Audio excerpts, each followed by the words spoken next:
आप सभी को हाथ जोड़कर प्रणाम। कैसे आपके मकान की आंतरिक बनावट और दिशा तय करती है आपकी दशा, भाग्य, भविष्य और सफलता।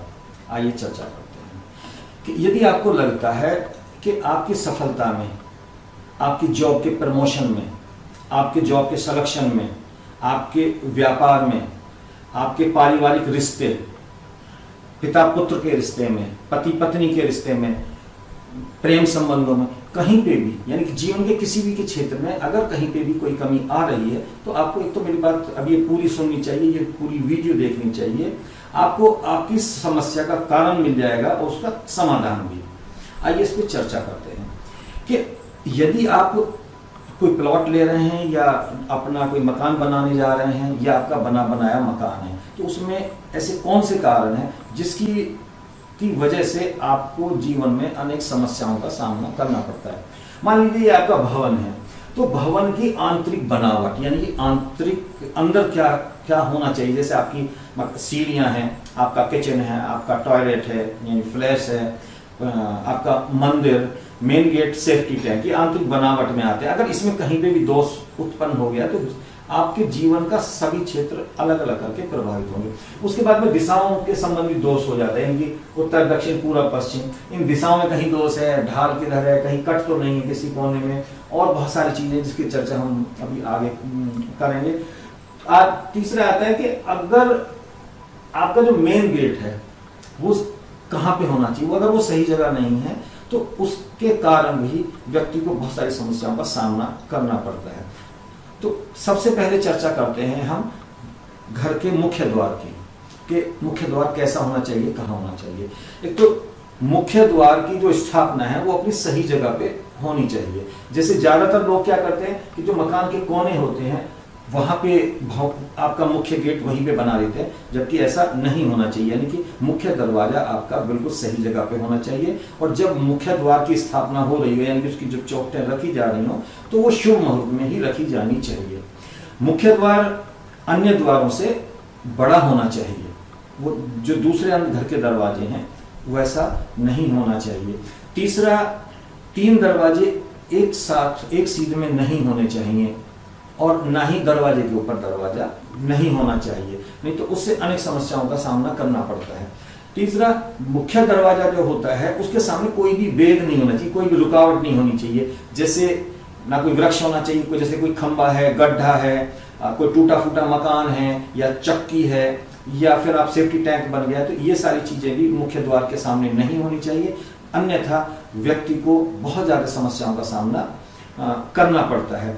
तीसरा है कि जैसे आपने देखा होगा कि जब आप भवन का निर्माण कर रहे होते हैं तो नीचे भी दरवाजा होता है, नीचे भी गेट होता है, उसके ऊपर भी एक गेट बनवा लिया जाता है या गेट के सामने गेट बनवा लिया जाता है, तो वो भी नहीं होना चाहिए। उसके कारण भी व्यक्ति को अनेक समस्याओं का सामना करना पड़ता है। अब सबसे पहले बात करेंगे कि अगर भवन के सामने का जो मेन गेट है उसके सामने कोई वेद हो जाए यानी कोई रुकावट हो जाए तो व्यक्ति को किस किस समस्याओं का सामना करना पड़ता है। कि सबसे पहले बात करते हैं कि अगर मेन गेट है या आपका जो दरवाजा है उसके सामने अगर कोई पेड़ आ गया है, कोई बड़ा वृक्ष आ गया है, तो जो घर के जितने भी बच्चे होते हैं उन्हें कोई ना कोई दोष उत्पन्न हो जाता है। दोष से मतलब पढ़ाई में ध्यान नहीं देंगे, जॉब सही से नहीं कर पाएंगे, मिथ्या बोलेंगे यानी झूठ बोलेंगे, और जो जैसे उनकी प्रोग्रेस होनी चाहिए वैसे प्रोग्रेस नहीं होगी।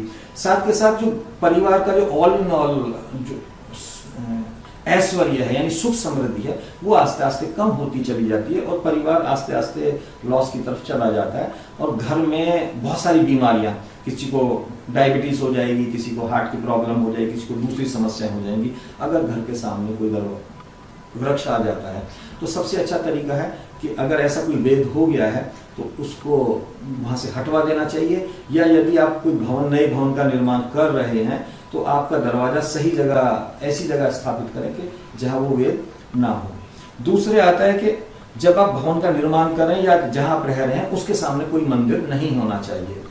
अगर घर के सामने कोई मंदिर होता है तो ऐसे लोगों को भी बहुत ज़्यादा परेशानी का सामना करना पड़ता है। अगर व्यापारिक स्थल है तो आस्ते आस्ते आपका जो व्यापार है वो कम हो जाएगा और वो व्यक्ति उस जगह को छोड़ के चला जाएगा या बेच के चला जाएगा। और अगर वो वहाँ पर वहीं पर रहता है तो उससे उसकी जो जिंदगी है वो कष्टों में ही गुजरेगी। तो उसके लिए सबसे अच्छा तरीका होता है कि आप उस जगह को कन्वर्ट कर ले, कहीं दूसरी जगह जाके अपना कार्य करें या रहने का कार्य करें।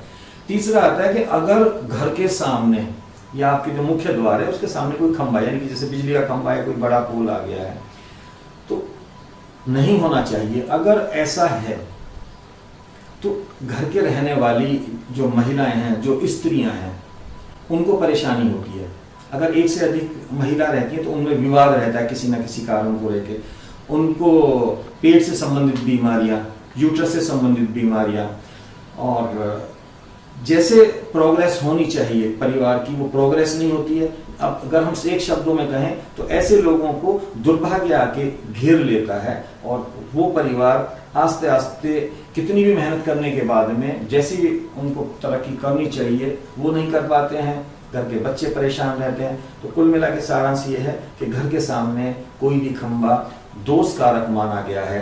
अगर है तो उसको यथाशीघ्र जितनी जल्दी हो सके उसको जो मेन गेट है उसके इधर या उधर उसे स्थापित करा लेना चाहिए ताकि समस्या से बचा जा सके। उसके बाद आता है कि अगर आपका जो मेन गेट है उसके सामने कोई गड्ढा हो गया है, कोई बड़ा सेफ्टी टैंक, जैसे कई लोग होते हैं कि गेट के सामने सेफ्टी टैंक बना लेते हैं, तो वो बहुत ज़्यादा खराब माना गया है। ऐसे परिवार में धन की कमी, उसके साथ साथ जो परिवार के लोग रहते हैं उनमें आपस में कलह है, यानी किसी न किसी बात को लेके हर समय विवाद रहता है।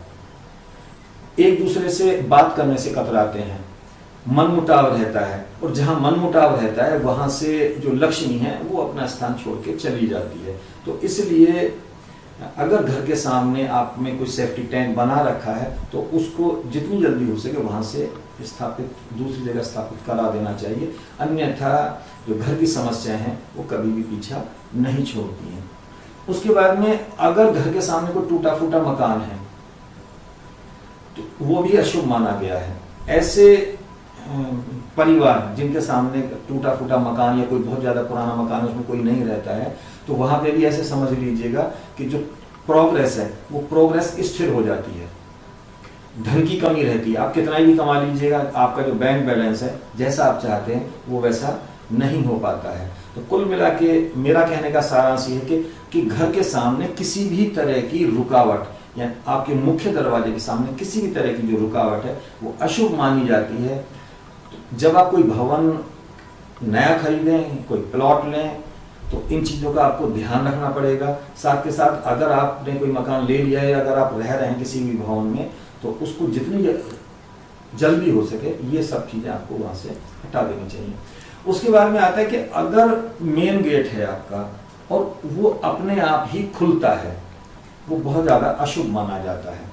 उसकी ऐसी व्यवस्था करें कि वो अपने आप ना खुले। अगर कोई भी दरवाजा अपने आप खुलता है तो वो डिप्रेशन, यानी कि उसका जो भवन का जो स्वामी होगा, भवन की जो मालकिन होगी, उसमें रहने वाले जो मुखिया होंगे, उनको वो डिप्रेशन में रहेंगे, उनको मानसिक बीमारी रहेगी, सर का दर्द उनका कभी नहीं जाएगा और किसी न किसी बात को लेके वो हमेशा तनाव में रहेंगे। तो इसलिए ऐसी व्यवस्था कीजिएगा कि जो घर का दरवाजा है वो अपने आप ना खुले। दूसरे कई भवनों में हमने देखा कि मकान के जो दरवाजे होते हैं, चाहे अंदर का हो या बाहर का हो, वो अपने आप बंद हो जाते हैं। अगर कोई दरवाजा अपने आप भी बंद हो रहा है तो समझ लीजिएगा जो घर के संतान है, यानी कि जो पुत्र हैं, वो उनके लिए बहुत शुभ नहीं माना जाता है। ऐसे परिवार के जो पुरुष होते हैं उनके एक्सीडेंट बहुत ज्यादा होते हैं और कई बार जनहानि भी हो जाती है। तो इस चीज का वो विशेष ध्यान रखना चाहिए कि घर का दरवाजा अपने आप ना बंद हो, उसमें स्टॉपर लगा के रखें, दूसरी चीजें करें या उसको सही कराएं। तीसरा, कई मकान हमने ऐसे देखे हैं कि जब भी वो दरवाजा खुलता है तो कर की आवाज करेगा, यानी कि आवाज करके करेगा, शोर करके बंद होगा, खुलेगा तो शोर करके होगा। तो ऐसा जो दरवाजा होता है, ऐसा जो गेट होता है, वो भी किसी भी हालत में शुभ नहीं माना जाता है। और ऐसे लोग अनजाने भय से ग्रसित रहते हैं। भय होता नहीं है लेकिन वो अनजाने भय से ग्रसित रहते हैं। तो इसलिए जो दरवाजा है वो प्रॉपर होना चाहिए, ना वो अपने आप खुलना चाहिए, ना अपने आप बंद होना चाहिए, और ना ही वो आवाज के साथ बंद होना चाहिए। इसके साथ साथ आपको एक चीज का और ध्यान रखना है कि जो दरवाजे हैं जो वो एक साइड 3 नहीं होने चाहिए। आपने कई बार देखा हो कई भवनों में कि एक के बाद एक यानी कि 3 गेट एक साथ होते हैं, वो भी किसी भी हालत में शुभ नहीं माने जाते हैं और अनेक समस्याओं को जन्म देते हैं, चाहे संतान को लेके हो, चाहे आपको पैसे को लेके हो, चाहे आपके पारिवारिक रिश्ते को लेके हो। तो इस चीज का ध्यान रखें, जब आप भवन बनाएं अपना या मकान बनाएं तब भी ध्यान रखें, और अगर किसी ने बना लिया है तो उस दरवाजे को आपको थोड़ा सा इधर या उधर कर लेना चाहिए ताकि वो दरवाजे तीनों एक सीध में ना रहें। इसके साथ एक जो मेन मुख्य बात है ध्यान रखने की है कि आजकल बहुत ज्यादा जो प्रचलन चल रहा है एक पल्ले का चल रहा है, जबकि जो मुख्य दरवाजे हैं वो 2 पल्ले के होने चाहिए। अगर आप सभी दरवाजों को या सभी गेट है आप उनको 2 पल्ले का नहीं बनवा सकते हैं, तो कम से कम जो आपका मुख्य दरवाजा है वो 2 पल्ले का होना चाहिए, और एक आपका जो मंदिर और रसोई वो भी 2 पल्ले का ही होना चाहिए, ताकि मकान में कुछ तो शुभता आए। जब भी आप नया भवन बनवाएं तो इस चीज का ध्यान रखें, और अगर किसी का बना हुआ है और संभव हो सकता है कि आप उसमें कुछ परिवर्तन कर लें, तो आपको परिवर्तन निश्चित रूप से करना चाहिए, ताकि जो भी मैंने कारण बताया उनमें कहीं ना कहीं कुछ ना कुछ सुधार जरूर होगा, जो आपकी जिंदगी है वो बेहतर चलेगी और आपको आपके अनुकूल फल मिलेंगे। इसके साथ साथ अगर आपका भवन 1 से अधिक मंजिल का है तो उसमें ध्यान देने की बात यह है कि अगर आप 1 से अधिक मंजिल का बना रहे हैं तो आप जो नीचे मुख्य दरवाजा है उसके बिल्कुल ऊपर कोई भी दरवाजा ना बनाएं, और एक दरवाजे के सामने दरवाजा ना बनाएं। अगर इस तरह की हालत होते हैं या इस तरह का निर्माण होता है तो वो भी जो भवन स्वामी है उसको कहीं ना कहीं कष्टों को देने वाला होता है। तो ये तो चर्चा की हमने मुख्य द्वार के विषय में। इसके साथ साथ मुख्य द्वार कहाँ पे होना चाहिए, उसकी सही स्थिति क्या है, इसकी चर्चा हम आगे आने वाली वीडियो में करेंगे, और आंतरिक बनावट के विषय में भी करेंगे। एक एक चीज को हम लेंगे, और आप उसके लिए जो हमारा चैनल है उसको सब्सक्राइब कर सकते हैं, ताकि आने वाली वीडियोज हैं वो आप उसका लाभ उठा सकें और आपको समय से मिलती रहे। एक एक विषय को हम स्पष्ट रूप से बताएंगे, साथ के साथ जो कारण है, जो आप कारण समझ पाते हैं उसका निवारण कैसे हो और आप उसका कैसे लाभ उठा सके, वो सारी चर्चा हम आगे आने वाली वीडियो में करेंगे। और अगर किसी को कोई प्रश्न पूछना है, कोई चीज समझ में नहीं आई है या कोई कुछ और जानना चाहता है हमसे, तो अपना प्रश्न नीचे कमेंट्स बॉक्स में आप डाल सकते हो, या फिर आप हमें नीचे दिए गए नंबर पर व्हाट्सएप भी कर सकते हैं, ताकि हम आगे आने वाली वीडियो में आपके प्रश्न ले सकें और उसको हम आपको समझा भी सकें। कोई समस्या है तो उसका कारण का निवारण भी बता सकें। तो इस वीडियो में लंबी हो जाएगी तो हम यही विराम देते हैं, और अगले में हम अंदर का जो बनावट है उसका एक एक विषय को लेके आगे चर्चा करेंगे। और इसी के साथ ही आपके सुख समृद्धि की कामना करते हुए कि आप स्वस्थ रहें, समृद्ध रहें। जय हिंद, जय भारत।